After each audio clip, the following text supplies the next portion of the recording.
Princess Nala stood on the high observation deck, watching the massive transport ships land with heavy thuds on the metal platform below. The ships were old and battered, their hulls scarred from countless battles across the galaxy. Black smoke poured from their engines as they powered down, and the sound of grinding metal filled the air. She had seen this scene dozens of times before. More human prisoners from the outer colonies, captured during the latest raids on their settlements. The Zerion Empire had been at war with humanity for over 20 years now, and the flow of prisoners never seemed to stop. Each batch looked the same to her, defeated, broken, ready to accept their fate as slaves in the Zerion mines. The transport doors opened with a loud hiss, and armed Zerion guards in black armor began pushing the humans out. They stumbled and fell, their hands bound behind their backs with energy shackles that glowed blue in the dim light.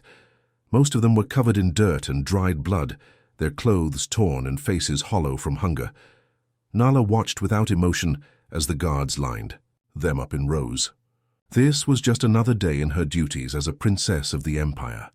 Her father, the Emperor, had assigned her to oversee prisoner processing to teach her about the realities of war. She was supposed to be learning how to be a proper ruler, one who could make hard decisions without feeling sorry for their enemies. The humans shuffled forward in their chains, heads down, eyes fixed on the ground. Some were crying quietly. Others looked too tired to care what happened next. The Zerion guards shouted orders in their harsh language, pushing anyone who moved too slowly. But then Nala noticed something different. One of the prisoners was not behaving like the others. While everyone else kept their heads down in defeat, this man walked with his back straight. His hands were covered in old scars and calluses, the kind that came from years of hard work. Despite the chains and the dirt on his face, he looked around with sharp, alert eyes instead of staring at the floor. The guards tried to push him into line with the others, but he resisted just enough to maintain his dignity. He was not tall, or particularly strong-looking, but there was something about the way he carried himself that made him stand out from the crowd. While the other prisoners seemed broken by their capture, this man still had fight in him. Nala found herself leaning forward, curious about this unusual prisoner. Most humans gave up hope the moment they were captured. They knew what awaited them in the Zerion work camps, a slow death mining precious metals in the dark tunnels beneath the planet's surface. But this man seemed different somehow. Then it happened. As the guards moved him closer to the processing station, the man looked up. His eyes swept across the detention bay, taking in the high walls, the armed guards, the other prisoners, and then his gaze found hers. Time seemed to stop. Nala felt her heart skip a beat as she stared into those familiar eyes. They were the same warm brown color, she remembered, with the same kind expression that had once made her feel safe in a world full of strangers. The same eyes that had looked at her with friendship instead of fear, back when she was just a lost child, far from home. Her breath caught in her throat. Her hands gripped the railing of the observation deck so tightly, her knuckles turned white. It could not be possible. It had been 20 years since she had seen those eyes. 20 years since she had been forced to leave her old life behind. But there was no mistaking it. The man standing in chains below her, dirty and beaten but still proud, was Jinu, her childhood friend, the boy who had once been her whole world. Nala's mind raced back through the years, to a time when her life was completely different. She had been just 8 years old when her father sent her away from the Zerion homeworld. It was supposed to be for her own safety during a political crisis, but to young Nala it felt like punishment. She had been placed in the care of Zerion scientists, working on a secret research project at a remote human settlement called Epsilon 7. The research station was located on the edge of human space, where her people were studying human behavior and technology. But to keep her identity safe, the scientists had disguised her as an orphaned human child. They gave her human clothes, taught her to speak their language, and told everyone she was just another refugee from a destroyed colony. No one was supposed to know that a Zerion princess was living among humans. Those first weeks had been terrifying for little Nala. Everything was strange and new. The humans looked different, smelled different, even moved differently than her own people. She was afraid to speak to anyone, worried that they would discover her secret. She spent most of her time alone, hiding in her small room and crying for her real home. But then she met Genu. He was 10 years old, with messy black hair and kind eyes that seemed to see right through her disguise. While other children at the station ignored the quiet new girl, Genu made an effort to be her friend. He would sit with her during meals when she was too scared to eat. He taught her how to play simple human games with cards and dice. When she struggled with human writing, he would spend hours helping her practice. Genu never asked why she was so different from other children. He never questioned why she sometimes said strange things or why she was afraid of certain foods. He just accepted her as she was, treating her with the same kindness he showed everyone else. For the first time since arriving at the station, Nala felt like she belonged somewhere. The months passed quickly. Genu showed her how humans celebrated their holidays, teaching her songs and dances that made her laugh. He shared his food rations with her when she was still too nervous to ask for seconds. When nightmares about her uncertain future kept her awake, Genu would tell her stories about brave heroes and happy endings until she felt safe enough to sleep. But the most precious memory was the wooden bird. Genu had carved it himself from a piece of driftwood he found near the station's water recycling plant.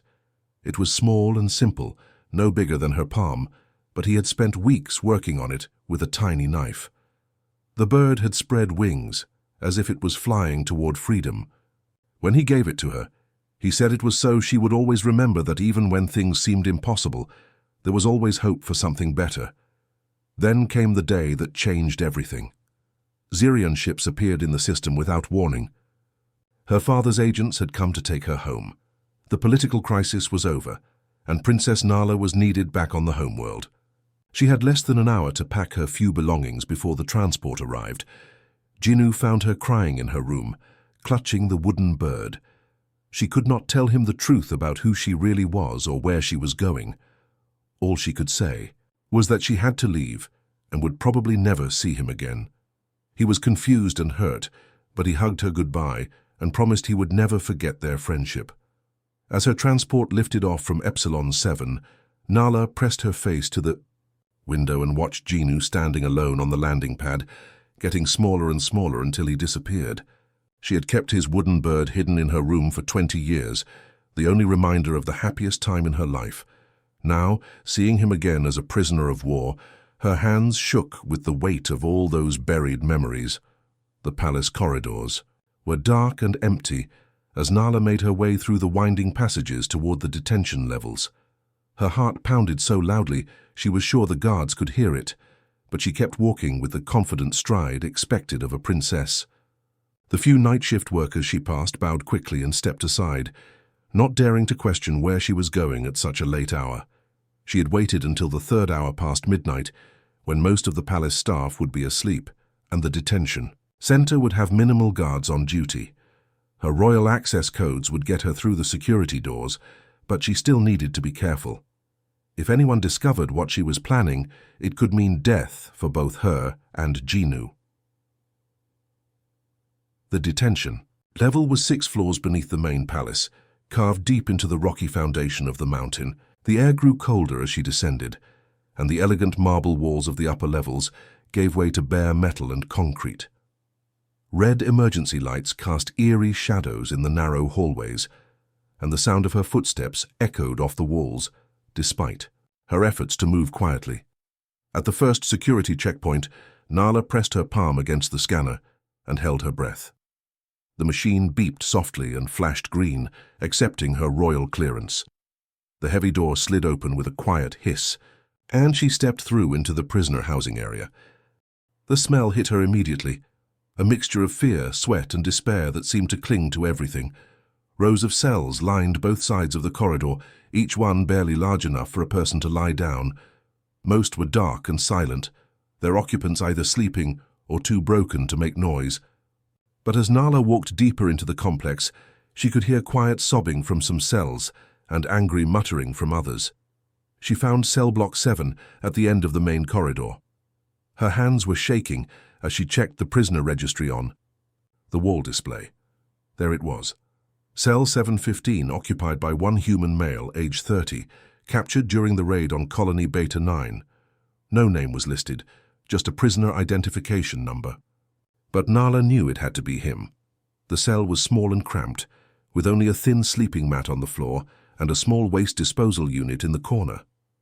Jinu was sitting against the back wall, his knees drawn up to his chest. Even in the dim light, she could see that his face was bruised and his clothes were torn, but his eyes were still alert, still watching the corridor with the same careful attention she remembered from their childhood. When she stepped closer to the energy barrier, that served as the cell door, he looked up at her. For a moment, neither of them moved. 20 years had changed them both.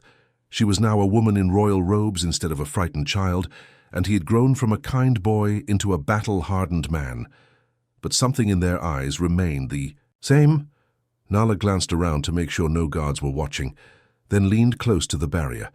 In the human language she had not spoken in decades, she whispered his name. Jinu. His reaction was immediate and startling. His eyes went wide, with shock, and he scrambled to his feet so quickly he almost fell over. He stared at her face as if he was seeing a ghost, his mouth opening and closing without making any sound. "Nala?" he finally whispered back, his voice hoarse from thirst and disbelief. "But that's impossible. You're dead. They told us you died. In a transport accident years ago." She shook her head slowly, feeling tears start to form in her eyes. "I never died, Jinu. But I couldn't come back. I couldn't tell you the truth about who I really was." His face went through a series of emotions. Confusion, hope, and then growing horror as understanding dawned on him. "You're her," he said, his voice barely audible. "You're Princess Nala, the one they call the Ice Queen, the one who orders the attacks on our colonies." She nodded, unable to speak around the lump in her throat. The weight of her double life felt heavier than ever as she saw the pain and betrayal in his eyes. The next morning brought terrible news that made Nala's blood run cold. Emperor Korax had called an emergency meeting of the High Council, and his announcement sent shockwaves through the entire palace. All human prisoners currently held in Xerion detention facilities would be executed within 48 hours. It was meant to be a show of strength, a message to the human resistance that the Empire would not tolerate any further attacks on their supply convoys. Nala sat in the council chamber, trying to keep her face calm while her mind raced with panic. Around the massive stone table, the other council members nodded their approval of the Emperor's decision. They spoke excitedly about how this bold move would finally break the spirit of human resistance and bring a swift end to the war. But all Nala could think about was Jinu, sitting alone in his dark cell, unaware that his execution had already been ordered. She had found her childhood friend after 20 years, only to lose him again in 2 days.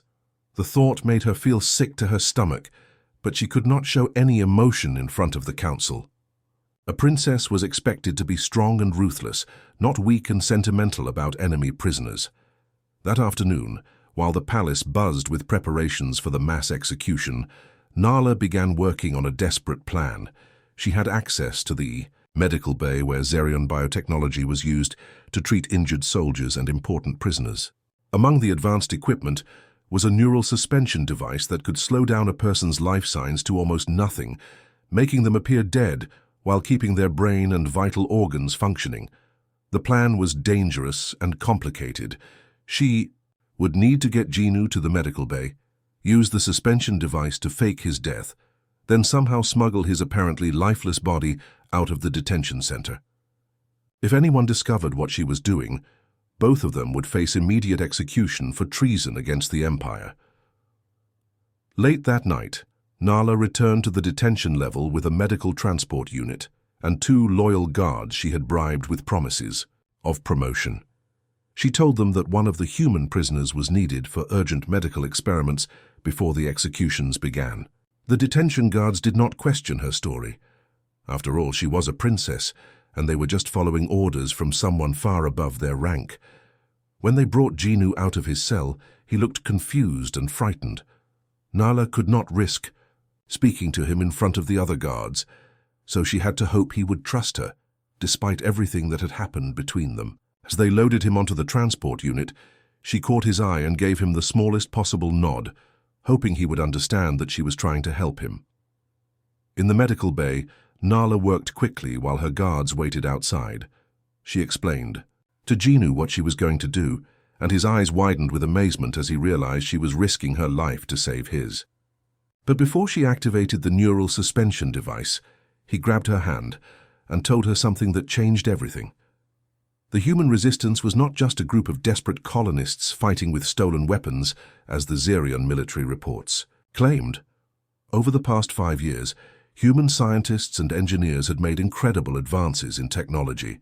They had captured enough Xerion ships to reverse engineer the faster-than-light drive systems that allowed travel between star systems. Even more shocking, they had developed new weapons that could jam Xerion communication networks, leaving entire fleets unable to coordinate their attacks.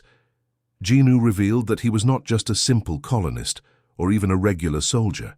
He was one of the chief engineers working on these secret projects, and he carried in his memory the technical specifications for weapons that could end the war in weeks instead of years.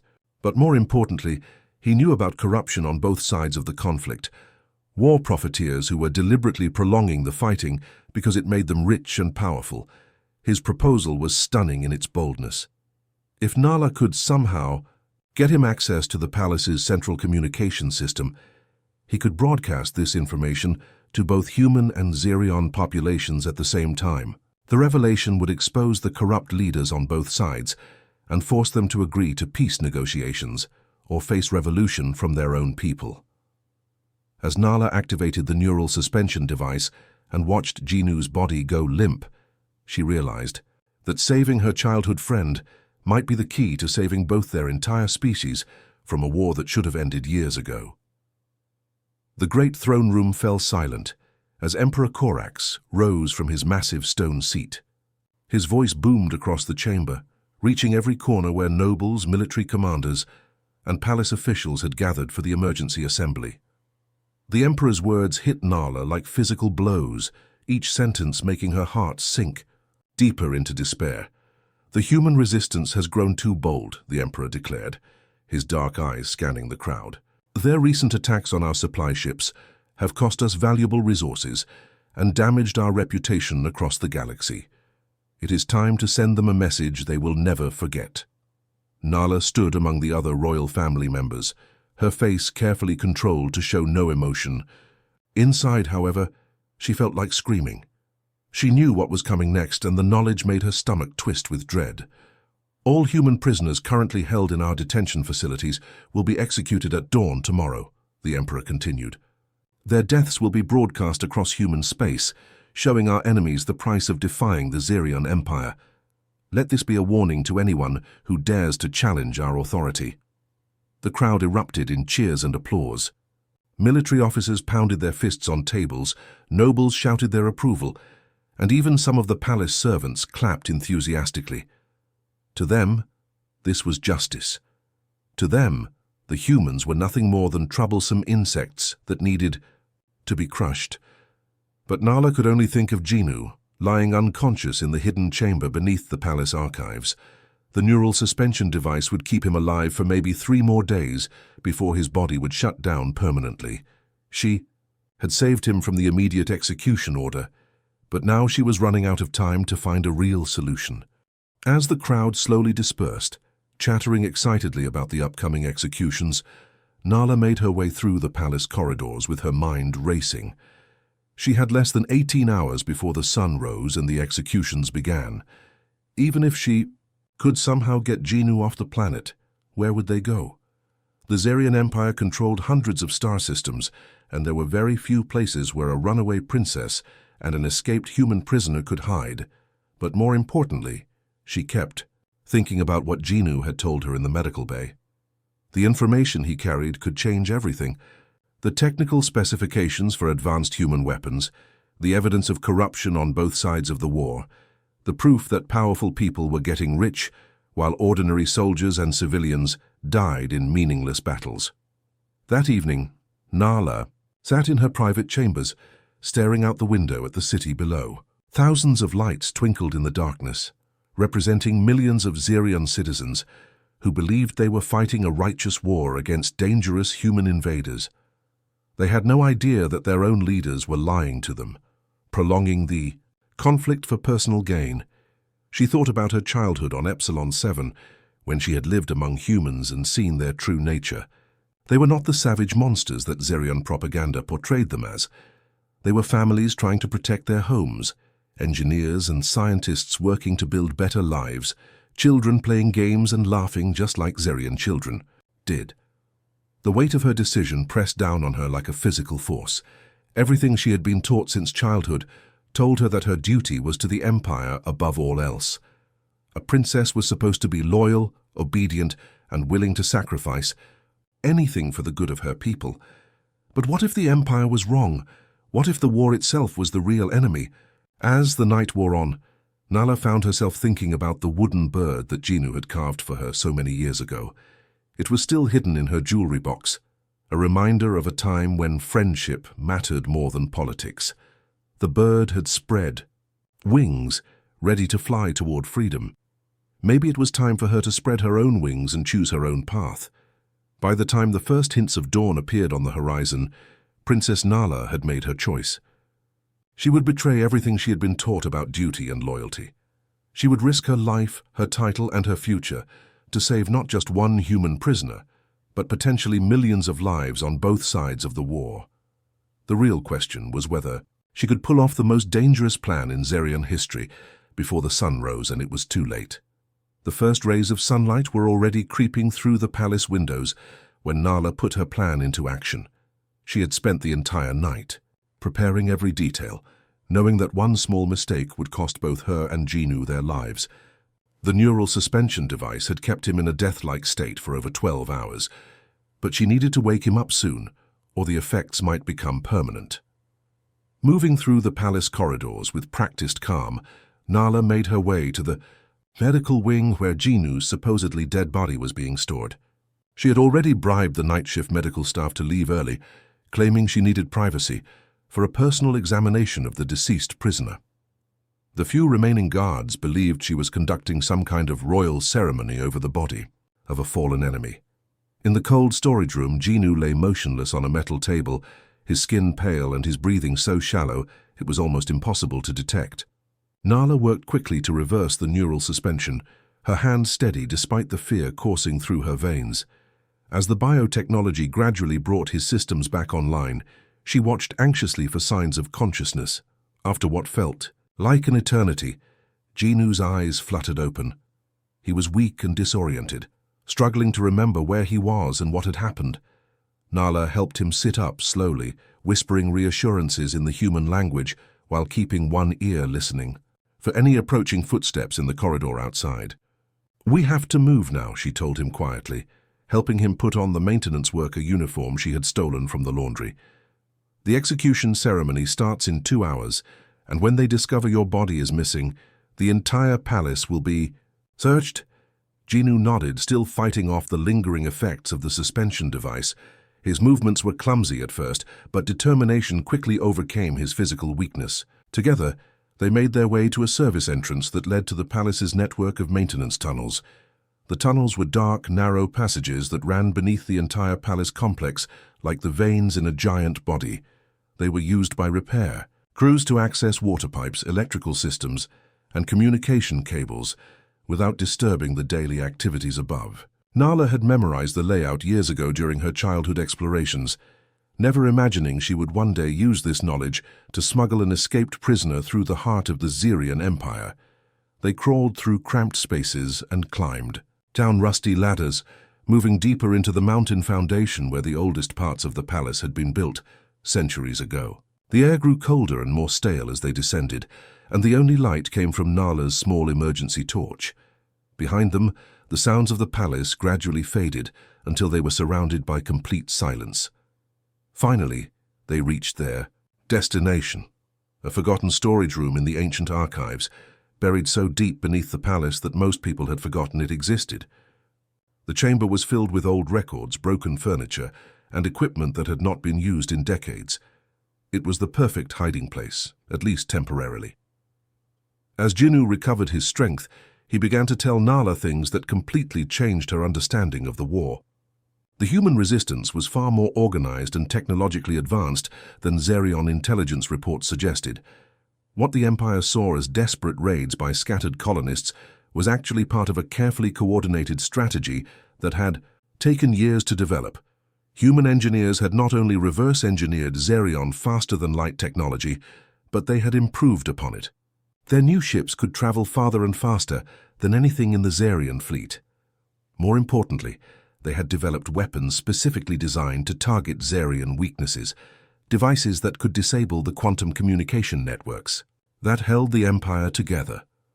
But the most shocking revelation was about the war itself. Jinnu possessed encrypted communication codes that proved powerful figures on both sides were working together to prolong the conflict.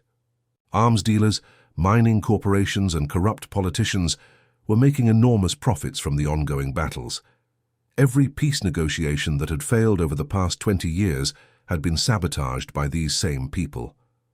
The human resistance leadership has been trying to make contact with honest Zerion officials for months, Jinnu explained, his voice growing stronger as he spoke. We know that most Zerion citizens want this war to end, just like most humans do. But the people in power on both sides keep finding excuses to continue fighting. He reached into a hidden pocket of his uniform and pulled out a small data device, no bigger than his thumbnail. This contains everything: communication records, financial transactions, shipping manifests, meeting transcripts, proof that the war is being artificially prolonged by criminals on both sides. Nala stared at the tiny device, realizing she was holding something that could change the fate of billions of people across the galaxy. But getting that information to the right people would require access to the palace's central communication system, and that meant taking an even greater risk than anything they had done so far. The palace's central communication tower stood at the highest point of the complex, its massive quantum arrays reaching toward the stars like giant metal fingers. From this single location, the Zerion Empire could send messages instantly to every corner of their territory, reaching billions of people across hundreds of worlds. It was also one of the most heavily guarded areas in the entire palace. Nala and Jinnu waited in the maintenance tunnels beneath the communication center until the shift change at midnight. Through careful observation over the past few hours, they had learned the security patterns and identified a brief window when the guards would be distracted. The plan was risky and required perfect timing, but it was their only chance to get Jinnu's evidence to the galaxy. Using her royal access codes one final time, Nala opened the service entrance that led directly into the communication chamber. The room was filled with humming machinery and blinking lights, banks of computers and transmitters that never stopped working. At the center was the main control console, a complex array of screens and controls that could override every communication channel in Zerion space. Jinnu moved to the console with practiced efficiency, his engineering background allowing him to quickly understand the alien technology. His fingers flew over the controls as he began uploading the data from his tiny storage device. The information was compressed and encoded, but it would take several minutes to transmit everything to both human and Zerion communication networks. Simultaneously, while Jinnu worked, Nala stood guard at the entrance, her heart pounding as she listened for any sign of approaching security forces. Through the chamber's large windows, she could see the lights of the capital city spread out below them. In just a few minutes, every person down there would learn the truth about the war that had consumed their lives for 20 years. The first transmission went out to the human colonies, carrying detailed evidence of the corruption that had prolonged the conflict.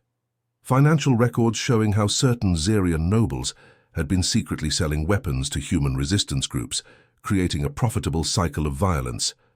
Communication logs proving that peace negotiations had been deliberately sabotaged by people who benefited from continued warfare. The second transmission was even more dangerous. It went directly to the Zerion population, bypassing all government, censorship, and reaching every public communication channel in the Empire.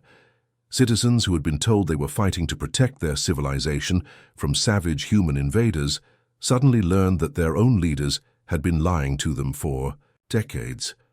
Within minutes of the broadcast, emergency alerts began flashing on screens throughout the communication center.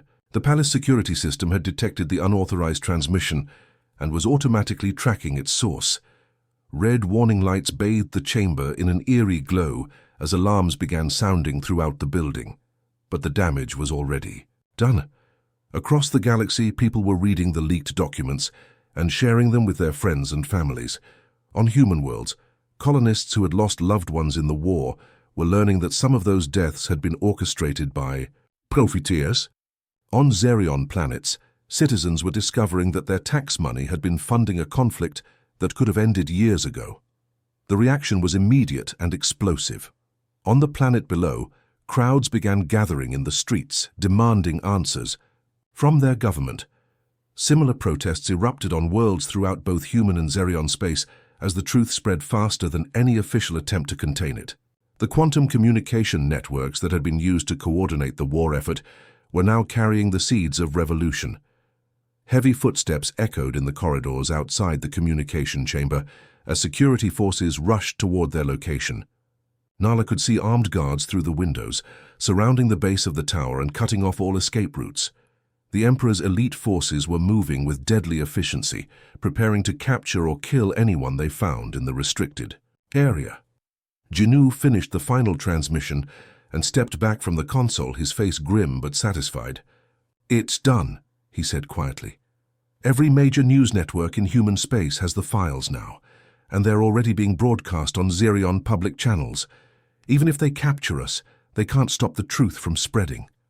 The sound of energy weapons charging up could be heard just outside the chamber door. In seconds, the security forces would break through and find them. Nala looked at Jinu, remembering the scared little girl who had once found comfort in the friendship of a kind human boy. Now 20 years later, that same boy had helped her change the course of galactic history. As the doors burst open and armed guards flooded into the room, Nala raised her hands in surrender, knowing that whatever happened next, they had already won the most important battle of the war. The throne room had never felt so cold and threatening as it did when Nala was dragged before Emperor Corax in chains. The massive chamber, with its towering pillars and ornate decorations, seemed to close in around her as she faced the man who had raised her, but now looked at her with pure hatred in his eyes. The High Council members sat in their elevated seats, like judges at an execution, their faces showing a mixture of disgust and betrayal. Emperor Corax did not speak for several long minutes, letting the silence build until it became almost unbearable. When he finally stood from his throne, his voice was low and dangerous, like the rumble of an approaching storm. The sound echoed off the stone walls, making every word feel like a physical blow. "You have betrayed everything," he said, his eyes never leaving her face. "Your family, your people, your empire. You have sided with our enemies and revealed our most sensitive military secrets. You have brought shame upon the royal bloodline that stretches back 1,000 years." Nala forced herself to stand straight, despite the heavy chains around her wrists and ankles. She had known this moment would come from the instant she decided to help Jinu, and she had spent the past few hours in her cell preparing for it. When she spoke, her voice was clear and steady, carrying across the throne room without any trace of fear. "I have betrayed nothing that was worth protecting," she replied, causing several council members to gasp in shock. "What I have done is expose the lies and corruption that have poisoned our empire from within. The strength of Xerion was built on honor, justice, and the protection of our people. But somewhere along the way we lost sight of those values." The Emperor's face turned dark with rage, but before he could respond, Nala continued speaking. "We have been fighting a war based on deception and greed. Our soldiers have been dying not to protect Xerion civilization, but to make corrupt officials richer and more powerful. That is not strength. That is weakness disguised as strength." Emperor Corax raised his hand to strike her, but stopped when another voice spoke from the side of the chamber. Jinu had been brought in under heavy guard, his hands bound but his head held high. Despite being a prisoner facing certain death, he walked with dignity and spoke with the calm confidence of someone who had nothing left to lose. "Your Majesty," Jinu said, addressing the Emperor directly in fluent Xerion language, "Princess Nala speaks the truth, and she has shown more courage than anyone else in this room. She chose to do what was right instead of what was easy. even knowing it would cost her everything. The council members shouted in outrage that a human prisoner dared to speak in the throne room, but Jinnu continued without pause. The human colonies have great respect for the Zerion Empire and its achievements. We have never wanted to destroy your civilization or conquer your worlds. We have only wanted to live in peace and protect our families from those who would exploit us. Through the massive windows of the throne room, the sounds of the growing crowd outside were becoming impossible to ignore. What had started as small groups of protesters had grown into thousands of angry citizens demanding answers from their government. Their voices carried through the thick walls, chanting slogans and calling for justice. Emperor Corax moved to the windows, his face becoming even more furious as he saw the size of the demonstration below. The leaked documents had spread faster than anyone could have imagined, and now the truth was being discussed in every home, workplace, and public gathering throughout the Empire. "Look what you have done," he snarled, turning back to face Nala. "And Jinnu, you have turned our own people against us. You have created chaos and disorder where there was once stability and strength." But Jinnu shook his head slowly. "We did not create this chaos, Your Majesty. We only revealed the chaos that was already there, hidden beneath layers of propaganda and lies. The people are not angry because they learned the truth. They are angry because they were lied to for so long." The crowd outside was growing louder, and through the windows they could see similar crowds gathering around government buildings throughout the capital city. News reports were coming in from other worlds as well, showing protests and demonstrations across both human and Zerion space. The war profiteers on both sides have been playing our peoples against each other like pieces on a game board, Nala said, her voice carrying clearly through the throne room. "They have gotten rich while ordinary families suffered and died. That ends now, because the truth cannot be hidden anymore." Emperor Corax looked from his daughter to the human prisoner, then to the angry crowds visible through the windows. For the first time in Nala's memory, her father looked uncertain and afraid. The protests that began in the capital city spread like wildfire across the galaxy.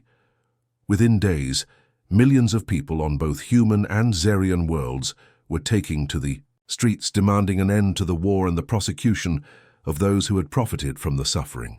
The leaked documents were being shared on every communication network, translated into dozens of languages, and discussed in every home and workplace. On Zerion worlds, citizens who had sent their children to fight in what they believed was a holy war discovered that some of their own leaders had been secretly selling weapons to the enemy. Families who had sacrificed everything for the war effort learned that corrupt officials had been living in luxury while common soldiers died in meaningless battles. The anger was so intense that several planetary governors were forced to flee their positions. The situation was equally explosive in human space. Colonists who had lost everything to Zerion raids found out that some of those attacks had been coordinated by human traitors working with enemy profiteers. Parents who had buried their children learned that peace could have been achieved years ago, if not for the greed of a few powerful individuals. Emperor Corax found himself facing the greatest crisis in Zerion history. His military commanders were reporting widespread desertions as soldiers refused to fight a war they now knew was built on lies. His economic advisors warned that the protests were disrupting trade and commerce across the empire. Most importantly, his intelligence services reported that similar unrest was occurring throughout human territory. After 2 weeks of escalating chaos, emergency communication channels opened between the Zerion capital and the human colonial government. Neither side could afford to continue fighting while their own populations were in revolt. The pressure from below was forcing leaders who had been enemies for decades to sit down at the same negotiating table. The peace talks began on a neutral space station at the edge of contested territory. Both sides brought their best diplomats, military advisors and legal experts to hammer out the details of a ceasefire agreement. But the most surprising appointments were the chief negotiators chosen to represent each species. Nala had been stripped of her royal titles and officially disowned by Emperor Corax, but the Zerion High Council recognized that she was the only person with enough credibility to speak for their side.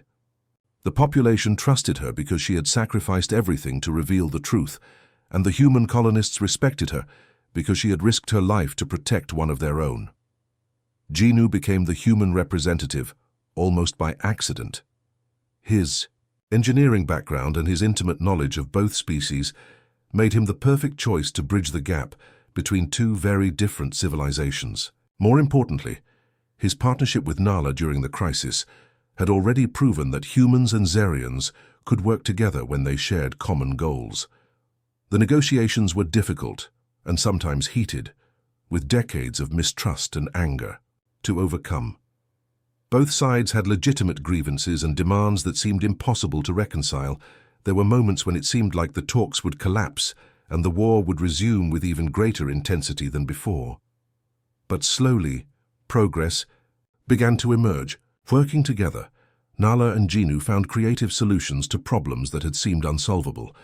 They established protocols for shared technology development, created joint commissions to investigate war crimes on both sides, and designed new trade agreements that would benefit both species. The breakthrough came when Nala brought out a small wooden bird that she had kept hidden for 20 years. As she placed it on the negotiating table, she told the assembled diplomats the story of two children from different worlds who had found friendship despite everything that divided them. This bird was carved by human hands, but treasured by Zerion. "Royalty," she said, her voice carrying clearly through the conference room. "It represents the possibility that our species can create something beautiful together, something that neither of us could achieve alone." The wooden bird became the unofficial symbol of the peace negotiations. When the final accords were signed, exactly 1 year after Nala and Genu's reunion in the detention center, copies of the carved bird were presented to representatives from both species. The war that had consumed two civilizations for 20 years ended not with a great battle or a crushing victory, but with the simple recognition that ordinary people on both sides wanted the same thing: a chance to live in peace and build better lives for their children.